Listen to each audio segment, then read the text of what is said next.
Uma cláusula de contrato ligada a Fluminense, Vasco e Botafogo ajuda a entender por que Globo e Flamengo não se acertaram em relação aos direitos de transmissão do Campeonato Carioca.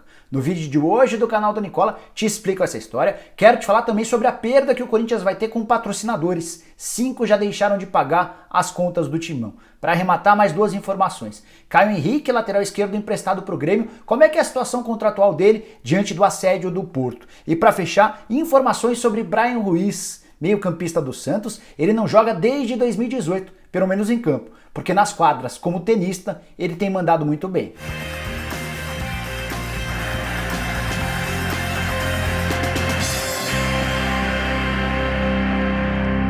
Fala aí pessoal, sou o Jorge Nicola, bem-vindo a mais um vídeo do canal e antes de passar as informações, alguns pedidos e um lembrete. Quero começar pelos pedidos para você assistir ao vídeo até o fim. Se curtir, não esqueça de deixar um like por aqui. Aproveita e aperta o botãozinho vermelho de inscreva-se, esse aqui, e também o sininho. O sininho é importante para que você passe a ser notificado toda vez que eu fizer vídeo novo ou live. E por falar em live, nessa sexta-feira, a partir das 8 da noite, o convidado é Wagner Ribeiro.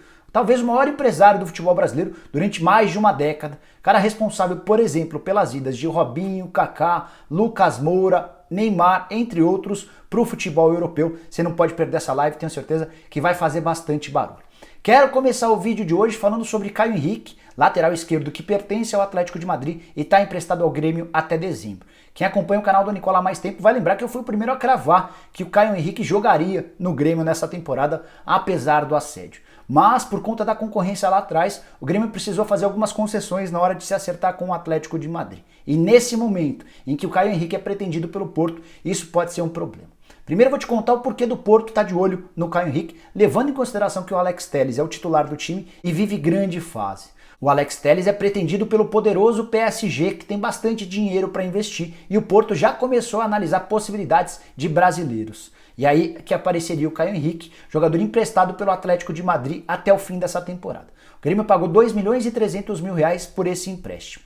Fui consultar uma fonte minha lá dentro do Grêmio para saber se, em caso de proposta do Porto, quais seriam as vantagens que o Grêmio teria nesse momento.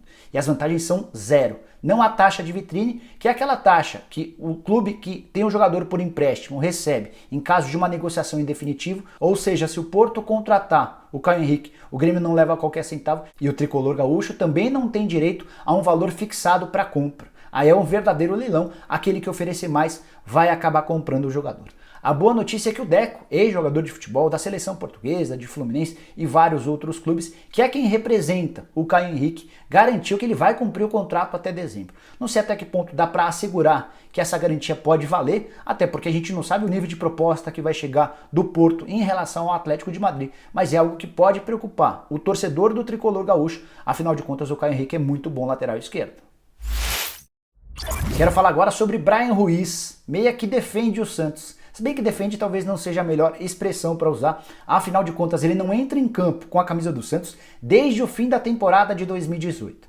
Veio 2019 e o São Paulo não quis utilizar o Bryan Ruiz, chegou 2020 e ele continua afastado dos treinos do elenco profissional, apesar de ter um salário alto. A informação que eu tenho é que entre salários, direitos de imagem e luvas, ele custa 650 mil reais por mês ao Peixe. É bem verdade que o Santos anda atrasando vários dos pagamentos para o Bryan Ruiz. Mas não é isso que eu queria te contar não. A novidade que me foi contada pelo Orlando Rolo, vice-presidente do Santos, é de que o Bryan Ruiz, apesar de não defender o Santos, tem mandado muito bem em torneios de tênis. Sim, o Bryan Ruiz tem isso como hobby e lá em Santos se associou a um clube bem tradicional da cidade e recentemente venceu um torneio de tênis. A grande verdade é que é o Santos quem está bancando, ainda que indiretamente, o tenista Bryan Ruiz. Só para deixar bem claro, não estou dizendo que o Bryan Ruiz deixa de treinar no Santos para treinar e se dedicar à carreira de jogador de tênis, nada disso. Ele joga tênis dentro dos momentos de folga na escala de programação de treinos lá do Santos. O contrato só termina em dezembro e o José Carlos Pérez, presidente do Santos, com quem falei também numa live, garantiu que tentou várias vezes um acordo para a rescisão do contrato do Bryan Ruiz e até agora não houve acordo. Dinheiro muito, mas muito desperdiçado. Certamente uma das piores contratações de toda a história do Santos. Quero falar agora sobre o Corinthians e o prejuízo que o Timão vai ter durante a paralisação dos campeonatos por conta do coronavírus. De acordo com André Sanches, 5 patrocinadores da camisa alvinegra já avisaram que não vão pagar enquanto as competições não voltarem. Importante, não se trata de exclusão ou do fim do contrato. Apenas esses contratos foram suspensos e os patrocinadores querem voltar a pagar apenas no momento em que a bola voltar a rolar. Fui buscar mais informações para trazer detalhes para você sobre essa história. A boa notícia pro corintiano é que esses 5 patrocinadores não estão entre os maiores da camisa corintiana. O Timão que tem quase uma dezena de parceiros comerciais estampados por todo o uniforme, e esses 5 patrocinadores que suspenderam os pagamentos pertencem a um quadro, a um grupo menor, com vencimentos menores. O que representa essa perda do Corinthians em relação a esse patrocínio? Algo na casa de 30% do que custa a folha salarial do Corinthians. Então vamos tentar traduzir esse número. O Corinthians hoje desembolsa 12 milhões de reais por mês com folha de pagamento. Se a gente está falando em 30%, 1,2, 2,4, 3,6 milhões de reais a menos que o Corinthians fatura por mês por conta da suspensão desses contratos. Uma das possibilidades que o Corinthians teria, caso essa pandemia se prolongue por muito tempo, é sugerir aos jogadores pedir para que eles aceitem essa redução de 30% para que não exista muito problema no fluxo de caixa. Vale lembrar que a camisa do Corinthians vale hoje 73 milhões de reais, juntando todas as propriedades. Estou incluindo patrocinador master, fornecedor de material esportivo e todas as outras marcas espalhadas pelo uniforme. O Timão é hoje dono de uma das 3 camisas mais valiosas do futebol brasileiro. E quando eu falo em valiosas, falo em capacidade de arrecadação com publicidade. Você pode ter ficado curioso para saber o nome das 5 parceiras que suspenderam os pagamentos. Consegui descobrir 2 nomes, da Midea e da Major Sports. As principais, o BMG, patrocinador master, e a Nike, fornecedora de material esportivo, continuam bancando rigorosamente em dia. Para fechar, quero te ajudar a entender por que Flamengo e Globo não conseguiram se acertar em relação aos direitos de transmissão do Campeonato Carioca nessa temporada. Isso tem a ver com uma cláusula que pouca gente sabe e isso não foi repercutido ainda pela imprensa. Trago com exclusividade para você que acompanha o canal do Nicola. Há nos contratos de Botafogo, Fluminense e Vasco uma cláusula que permite a eles ganhar a mesma coisa do que o Flamengo.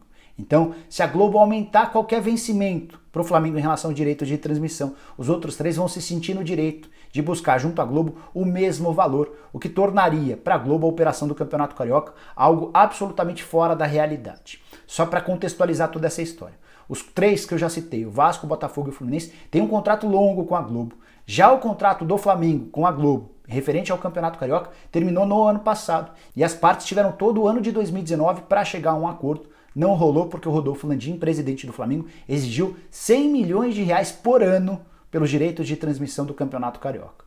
Só a título de comparação, os outros 3 recebem 17 milhões e meio de reais cada. Ou seja, essa pedida de 100 milhões de reais completamente fora da realidade, pelo menos na visão da Globo. O Flamengo ainda baixou um pouquinho essa pedida e chegou a 80 milhões de reais. A Globo disse que não haveria possibilidade de acordo por essas cifras. Importante essa informação de que Vasco, Botafogo e Fluminense teriam direito a cobrar da Globo o mesmo valor do Flamengo me foi confidenciada por um dirigente que pertence a um desses 4 grandes clubes do futebol do Rio de Janeiro. Entrei em contato com uma pessoa da Globo para conferir essa informação e a pessoa não desmentiu a história, então estou tratando ela como absolutamente real. E aí, para arrematar essa história, você pode ter ouvido que o Flamengo em algum momento até cogitou a possibilidade de aceitar, se a Globo fizesse, uma proposta de 30 milhões de reais por temporada. Botafogo, Vasco e Fluminense certamente exigiriam os mesmos 30 milhões de reais. E somente com os 4 grandes, a Globo já teria um gasto com o Campeonato Carioca de 120 milhões de reais. Campeonato estadual absolutamente deficitário, com bem menos audiência do que várias outras competições estaduais e que para a Globo certamente não valeria o pagamento desses 120 milhões de reais. Como é que pode ser resolvida essa questão para uma próxima temporada?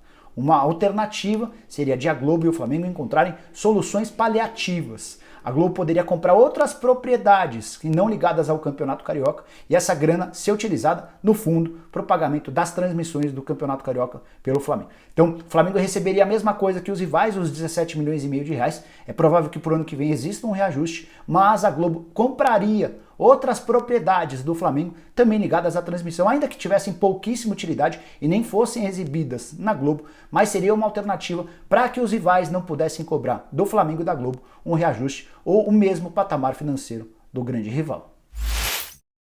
Bom, pessoal, eram essas as informações que eu queria dividir com vocês nessa sexta-feira. Lembrando que hoje, sexta-feira, a partir das 8 da noite, Wagner Ribeiro, ex-empresário de Robinho, Neymar, Lucas Moura e Companhia Limitada, é o convidado da live do Nicola. Tenho certeza que vai rolar muito assunto, muita história legal sobre bastidores e sobre o passado. Se você gostou do vídeo, não esqueça de deixar um like por aqui, de se inscrever no canal e use o espaço para comentários para deixar sua opinião, beleza? A gente se vê em breve. Tchau, tchau!